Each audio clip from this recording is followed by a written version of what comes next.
नाम है? क्या नाम है तुम्हारा? दोनों बताओ अपना नाम। क्या नाम है? मेरा नाम कनिका है। बॉम्बे से मैं अच्छा। बॉम्बे से आई हूँ, ननियाल। अरे वाह। और ये इसका नाम? मेरा नाम शार्ट मैं जोधपुर से आई हूँ। अरे वाह, बहुत अच्छा। तुम भाई जब तक यहाँ रहो रोज पाठ कराया करो। वो करेंगे बोलते। हाँ, रोज करेंगे। बहुत अच्छा, बहुत अच्छा। राम राम अ, राम राम। राम राम राम राम राम राम। अ, तो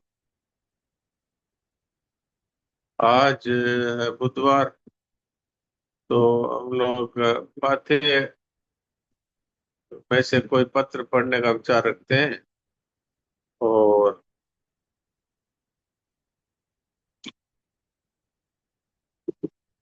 अभी हम लोग गीता जी का शुद्ध पाठ करते हैं।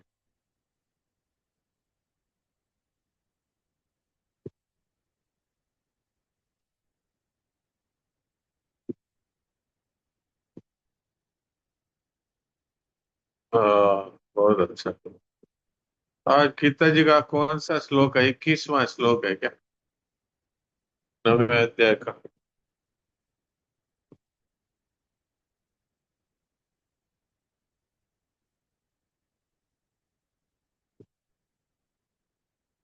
अध्याय 9 श्लोक 21।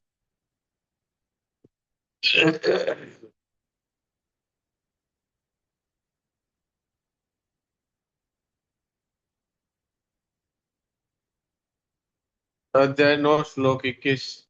ते तं भुक्त्वा स्वर्गलोकं विशालम् क्षीणे पुण्ये मर्त्यलोकं विशन्ति एवं त्रयी धर्ममनुप्रपन्ना गतागतं कामकामा लभन्ते ते तं भुक्त्वा स्वर्गलोकं विशालम् क्षीणे पुण्ये मर्त्यलोकं विशन्ति एवं त्रयी धर्ममनुप्रपन्ना गतागतं कामकामा लभन्ते। वे उस विशाल स्वर्गलोक के भोगों को भोग कर पुण्य क्षीण होने पर मृत्युलोक में आ जाते हैं। इस प्रकार तीनों वेदों में कई हुए सकाम कर्म का आश्रय लिए वे भोगों की कामना वाले मनुष्य आवागमन को प्राप्त होते हैं। सकाम अनुष्ठान करने वाले मनुष्य के जब स्वर्ग के प्रतिबंधक पाप नष्ट हो जाते हैं तो अब वे स्वर्ग में चले जाते हैं। स्वर्ग का सुख भोगते भोगते जब उनके स्वर्ग के पाप पुण्य स्वर्ग के प्रापक पुण्य नष्ट हो जाते हैं तब वे पुनः मृत्यु लोक में आ जाते हैं। इस प्रकार कामना के कारण मनुष्य आवागमन को प्राप्त होता रहता है, संसार चक्र में घूमता रहता है।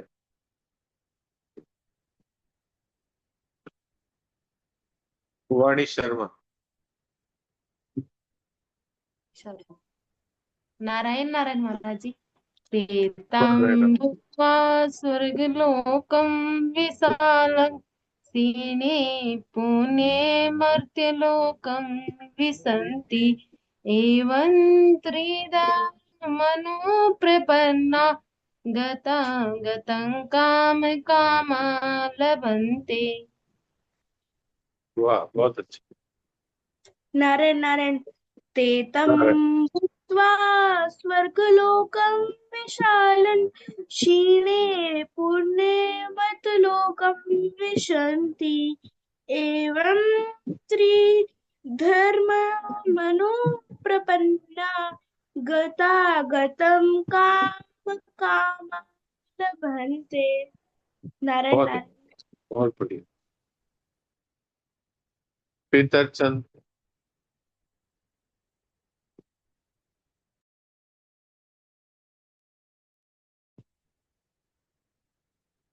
पीतर चंद जी।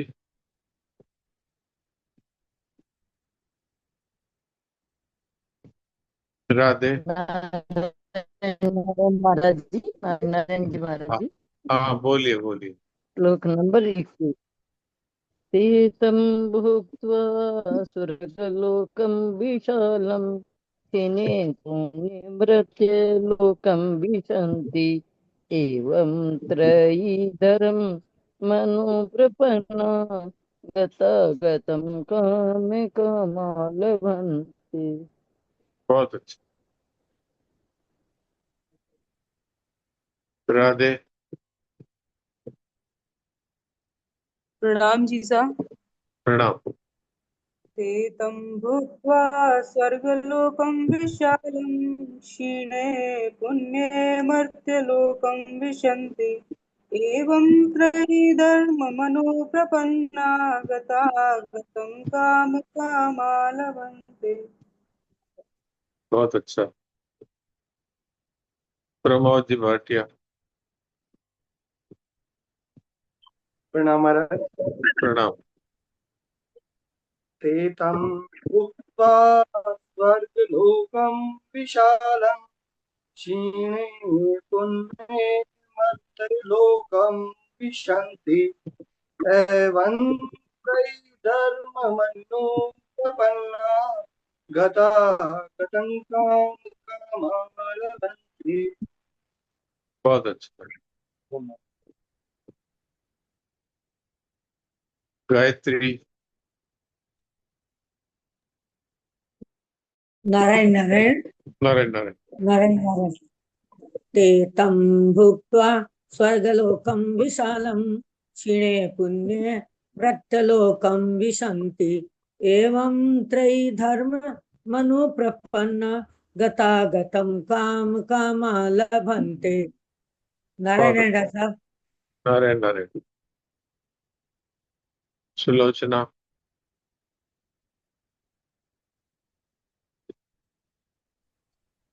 प्रणाम महाराज। प्रणाम। ते तं भुक्त्वा स्वर्गलोकं विशालं क्षीणे पुण्ये मर्त्यलोकं विशन्ति एवं त्रिधर्ममनुप्रपन्ना गतागतं कामकामा लभन्ते। बहुत अच्छा। जय श्री खत्री। राम राम। एतं राम। भुक्त्वा स्वर्गलोकं विशालं क्षीणे पुण्ये मर्त्यलोकं विशन्ति एवं त्रयीधर्ममनुप्रपन्ना गतागतं कामकामा लभन्ते। वाह वाह, बहुत अच्छा बहुत अच्छा। और दूसरे भी कोई बच्चे करेंगे क्या पाठ? नहीं, वो नहीं करेंगे महाराज जी, इसको अध्याय अच्छा। याद है, ये करता हाँ है। ठीक है, बहुत अच्छा बहुत अच्छा। आप लोग प्रार्थना कराया करो रोजाना। हाँ महाराज जी, हाँ। ठीक है। प्रणाम प्रणाम महाराज जी। प्रणाम प्रणाम।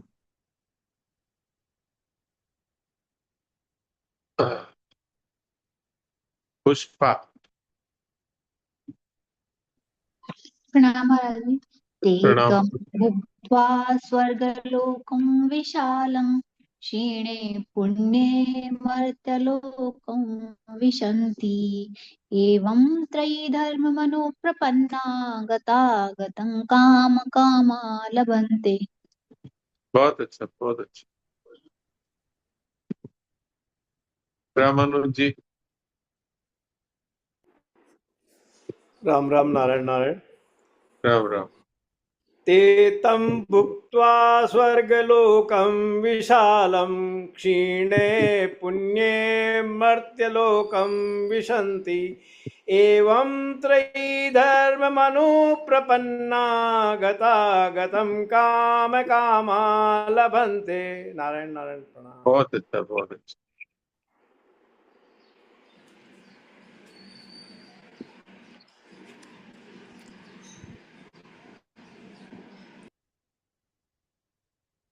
संतोष मंसारी।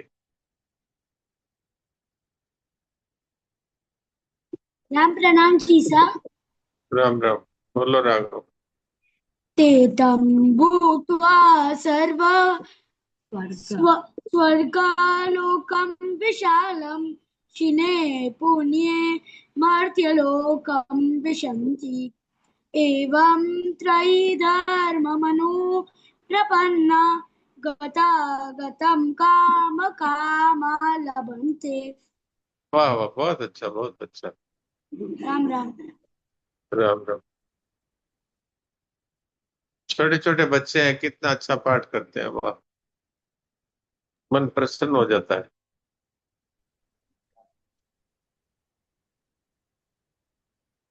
नारायण नारायण नारायण।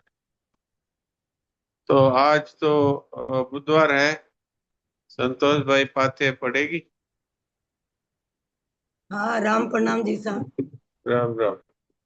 जी साहब, ये 64वां है याद देवरिया। मैं देखता हूँ अभी।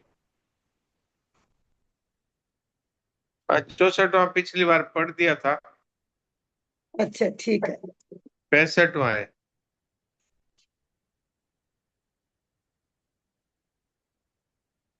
शुरू करूं? हाँ करिए।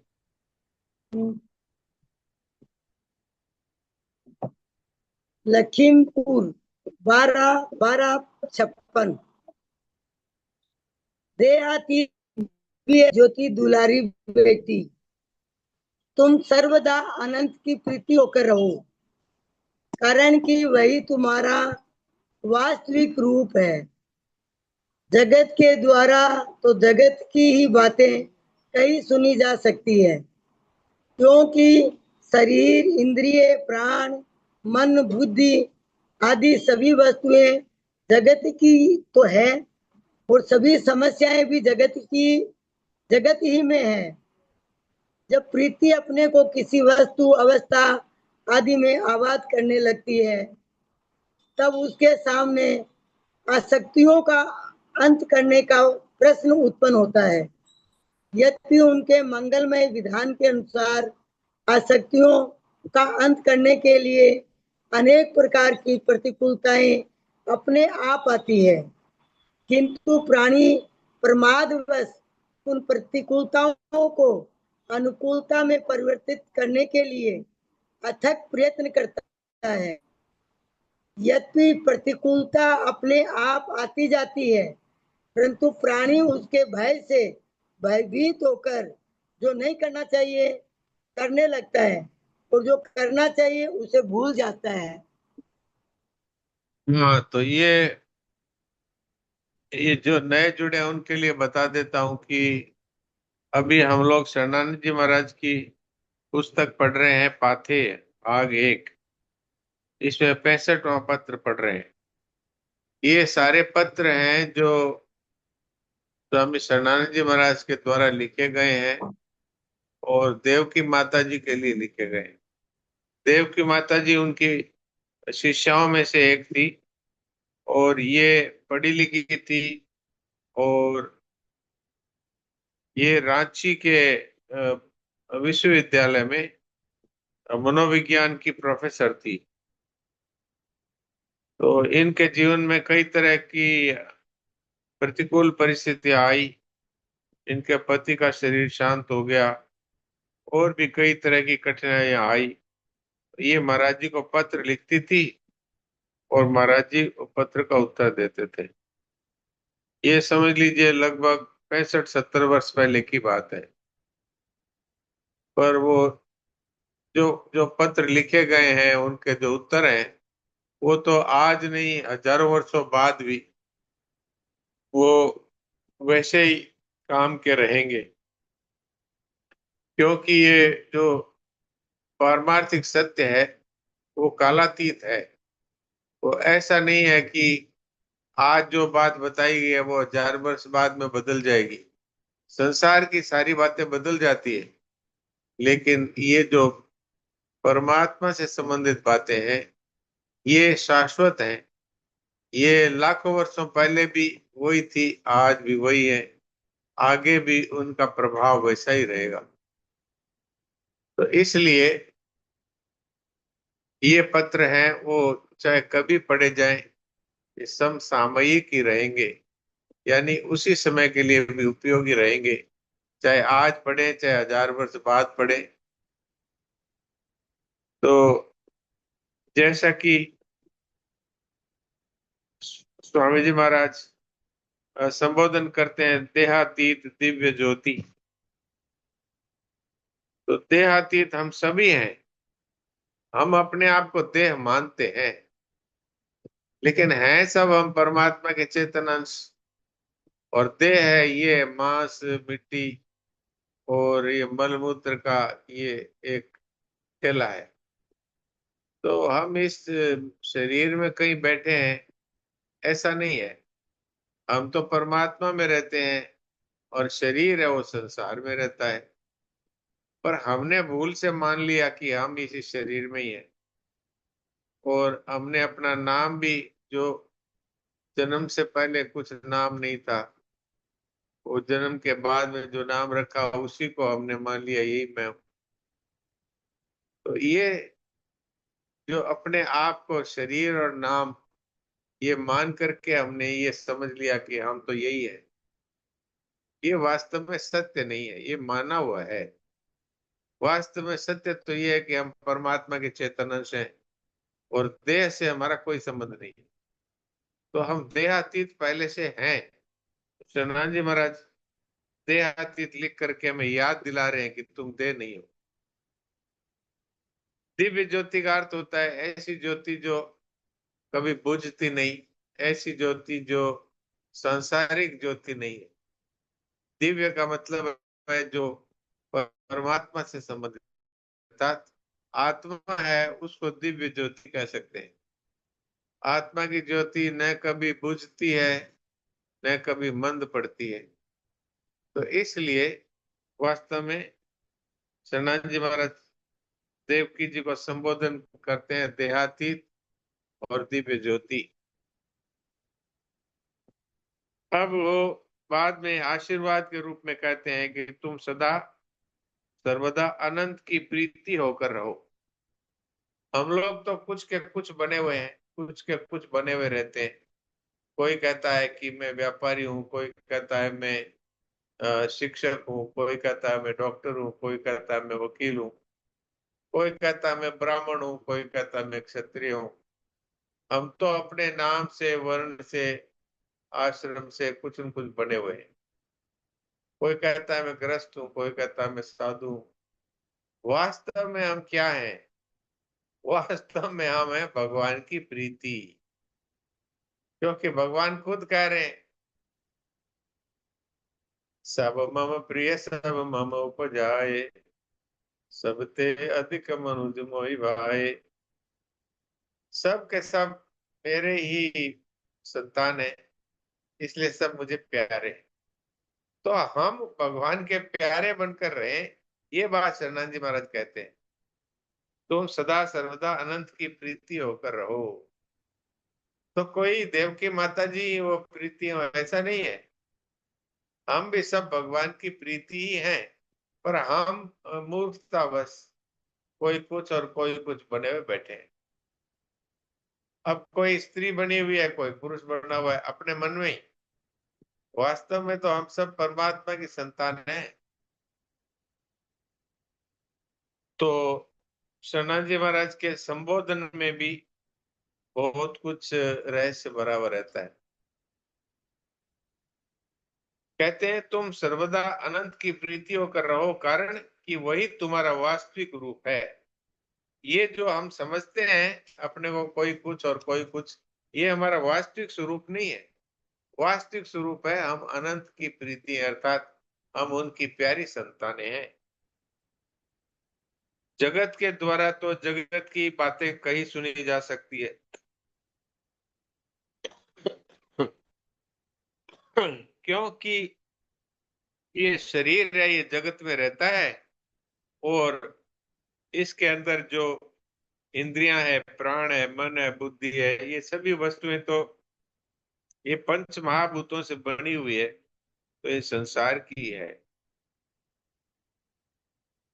जब हम अपने आप को परमात्मा की प्रीति नहीं समझ करके और नाम में, वर्ण में, जाति में, वस्तु में, अवस्था में आदि में आबद्ध करके अपने आप को कुछ का कुछ मान लेते हैं, तो फिर हमारे कई तरह की कामनाएं, कई तरह की आसक्तियां, कई तरह की ममताएं उत्पन्न हो जाती है।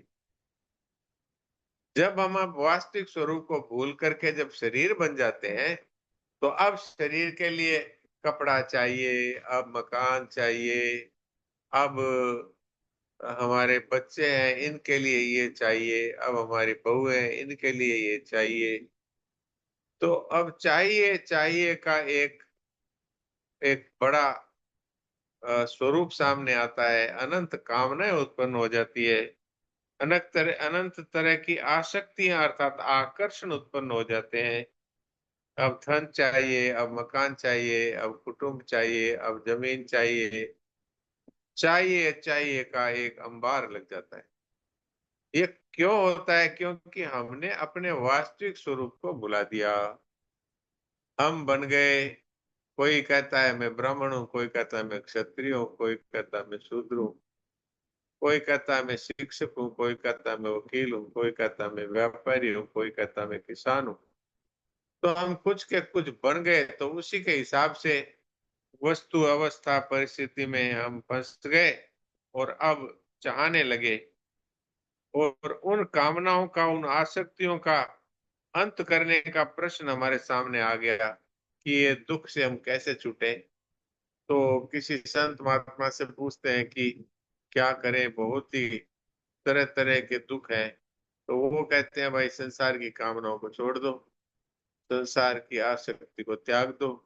तो ये प्रश्न हमारे सामने क्यों आया? क्योंकि हम अपने वास्तविक स्वरूप को भुला बैठे, इसलिए ये प्रश्न आया। आज भी यदि हम वापस अपने वास्तविक स्वरूप को स्वीकार कर लें, तो तत्काल ही हमारे जीवन से दुखों का अंत हो जाता है। आप कहेंगे कैसे अंत हो जाता है? हम तो वो के वही हैं। अंत इसलिए हो जाता है कि हमने अपने को जो है वो नहीं समझा, और अगर हम जो हैं अर्थात परमात्मा के अंश हैं, हम अपने आप को परमात्मा का अंश समझ लें, तो हमारा संबंध जो परिवार के साथ है, संसार के साथ है, वहां से हट करके परमात्मा के साथ हो जाएगा। और परमात्मा के साथ अपना संबंध होते ही सारे दुख गायब हो जाते हैं। ये संतों का अनुभव है। जो कहता है मेरे तो गिरधर गोपाल दूसरों ने कोई, उसके जीवन से सारे दुखों का अंत हो जाता है। लेकिन जब हम ये कहते हैं कि हम उसके बेटे हैं, उसके पति हैं, उसकी पत्नी है, उसकी बहन है, तो अब उसके भाई हैं, तो अब पति अगर बनता है तो फिर परिवार का पूरा दुख उसका दुख हो जाता है, पत्नी बनती है तो परिवार का दुख उसका दुख हो जाता है। और हम संसार के नहीं हैं, परमात्मा के हैं। तो अब हम यहाँ पर क्या कर रहे हैं? तो यहाँ सेवा करने के लिए आए हैं। तो अब दुख का तो काम ही नहीं है, सबकी सेवा करनी है बस, और किसी से कुछ नहीं चाहना है। तो जीवन में से दुख का अंत हो गया। कब हो गया? कि जब हमने अपने आप को भगवान के अंश के रूप में स्वीकार कर लिया।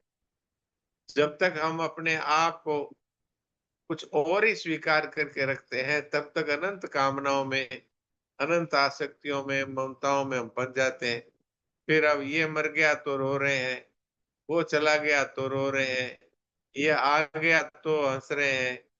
इस तरह से दुख और सुख के थपेड़ों को सहते हुए और थोड़े दिनों में यहाँ का समय समाप्त हो जाता है, तो रोते रोते आए थे, रोते रोते चले जाते हैं। इसलिए हमको सावधान होना है और अपने वास्तविक स्वरूप को पहचानना है। हमारा वास्तविक स्वरूप है, हम परमात्मा के अंश हैं और उनके प्यारे हैं, अर्थात हम उस अनंत की प्रीति है।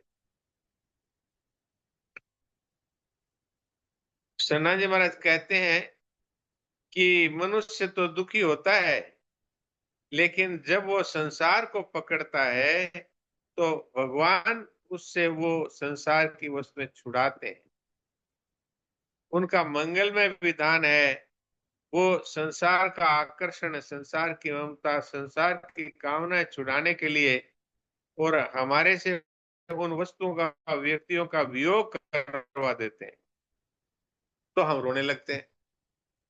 जैसे कोई बच्चा छोटा है, वो बिच्छू चलते हुए को देखकर उसको पकड़ना चाहता है, तो माँ उसको नहीं पकड़ने देती। वो आग के कोयले को जलते हुए को पकड़ना चाहता है, तो माँ उसको नहीं पकड़ने देती तो रोता है। ऐसे भगवान है, वो हमारे पास धन है, वो धन का हरण कर लेते हैं तो हम रोते हैं। अरे भाई, जैसे बिच्छू को पकड़ने से तुम्हारा नुकसान है, ऐसे ही धन की ममता करने से तुम्हारा नुकसान है। अब तुम इस बात को समझते नहीं, तो भगवान उस धन का हरण कर लेते हैं। घाटा लग गया, चोरी हो गई, धन चला गया, अब रोने बैठ गए। अरे भाई, ये तो भगवान का मंगलमय विधान है। तुम्हारे मन से संसार की ममता और आसक्ति को छुड़ाने का ये मंगलमय विधान है। तो हम उसको प्रतिकूलता समझते हैं। हाय, ये धन चला गया, हाय मैं कितना दुखी हो गया। अरे भाई, दुखी क्यों हो गए? ये तो भगवान के विधान से आया है। ये धन का जाना, ये भगवान का विधान है। भागवत में भगवान कहते हैं, जिस पर मैं कृपा करता हूँ उसका धन हरण कर लेता हूँ। अब बताइए, ऐसी कृपा भक्त लोग ही पसंद करते हैं। बाकी तो लोग रोते हैं कि अरे मेरा तो धन चला गया। अब परिवार के किसी सदस्य का वियोग हो जाता है तो रोने बैठ जाते हैं। भगवान कहते हैं, अरे भाई, तुझे इसको छोड़कर जाना ही होता।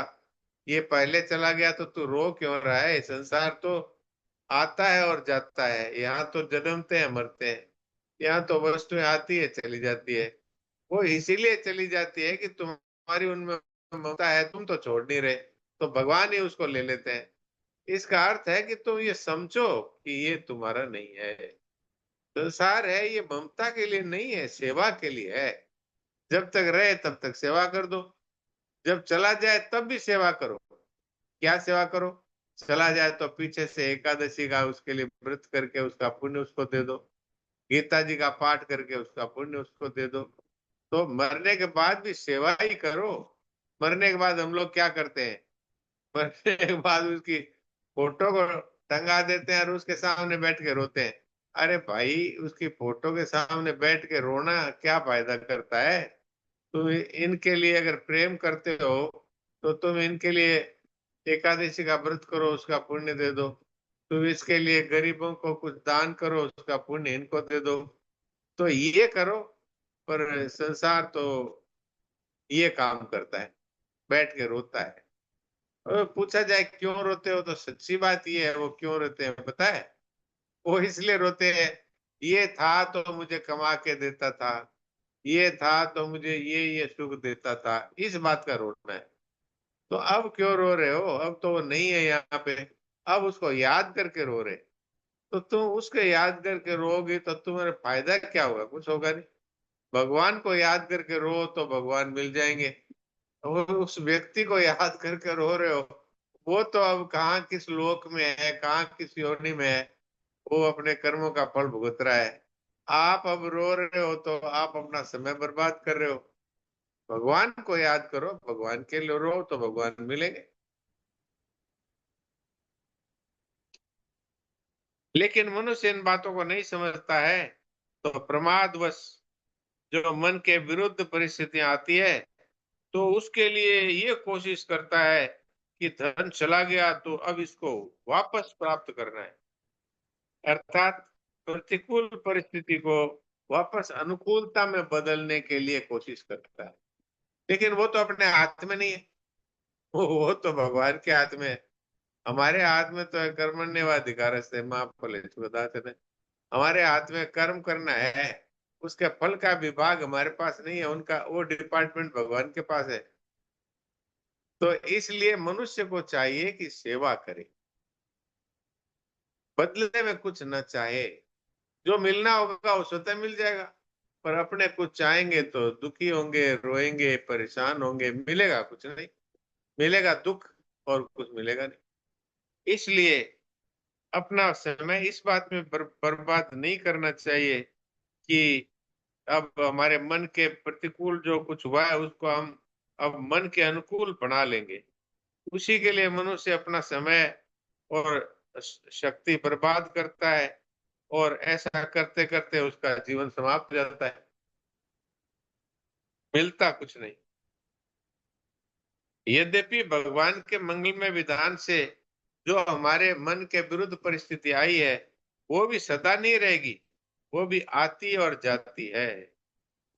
लेकिन प्राणी है, ये मनुष्य जो, वो इस बात को नहीं समझता और जाने से रोने लगता है, आने से हंसने लगता है, और जो है उसका भी चला नहीं जाए इसका भय हो लिए बैठा रहता है। इसलिए वो भगवान को भूल जाता है और वो करने लगता है जो नहीं करना चाहिए। इसलिए हमें क्या चाहिए कि हम इन बातों को समझें। ये एक दार्शनिक तथ्य है जीवन का कि जितनी भी अनुकूल और प्रतिकूल परिस्थितियां हैं वो आती हैं और जाती हैं, सदा रहती नहीं है। भगवान ने कहा आगमा पाइनो अनित्या सांस्थितिक शस्व भारत। हे अर्जुन, ये सुखमयी दुखमयी परिस्थितियां आती हैं और जाती हैं, इसलिए इनमें सुखी दुखी मत हो, इनको सहन करो। सहन करने का अर्थ है कि कोई चला जाए तो रो मत, कोई आ जाए तो भूलो मत, और इसमें सम रहो और भगवान को याद करो। अब हम वो तो करते नहीं है, और कुछ अपने मन के लिए अच्छा लगने वाला होता है तो उत्सव मनाते हैं, और मन के बुरा लगने वाला होता है तो रोने बैठ जाते हैं। इसी तरह से ये जीवन है, वो सुखी दुखी होते होते खत्म हो जाता है। लेकिन जो वास्तविक इसका जो उद्देश्य है वो है परमात्मा का प्रेम प्राप्त करना, वो हम भूल जाते हैं, और ये सुख दुख के थपेड़ों से पूरा जीवन बीत जाता है, मिलता कुछ नहीं। इसलिए शरणानंद जी महाराज कहते हैं सर्वदा अनंत की प्रीति होकर रहो, क्योंकि यही तुम्हारा वास्तविक स्वरूप है।